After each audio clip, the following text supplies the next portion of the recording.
யாரோ ஒண்ணு ஹர்ட் பண்ணாங்கன்னு சொல்லிட்டு நேசிக்கிறவர் ஹர்ட் பண்றாரு. எங்க கணிச்சங்களால நம்ம பாதிக்கப்படும் போது நாம ஆண்டவரை பாதிப்புக்குள்ளாக்குறோம். ஆண்டவருக்கு நான் உனக்கு என்னப்பா செஞ்சேன், இப்போ நீ என்ன செய்யணும், இப்போ நான் உன்னை நேசிச்சுதான் இருக்கிறேன். கஷ்டம் வந்ததும் ஆனாலும் யாக்கோபே நீ என்னை நோக்கி கூப்பிடதை விட்டுட்டியா, நீ என்னை குறித்து மனம் செலுத்து.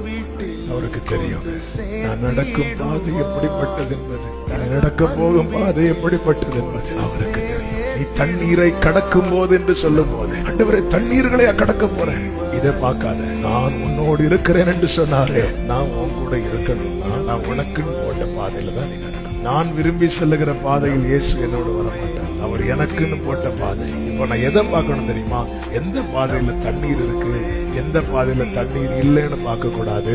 எந்த பாதையில நடந்தா கர்த்தர் என் கூட வருவார், எந்த பாதையில நடந்தா கர்த்தர் வரமாட்டார், இதுதான் பார்க்கணும்.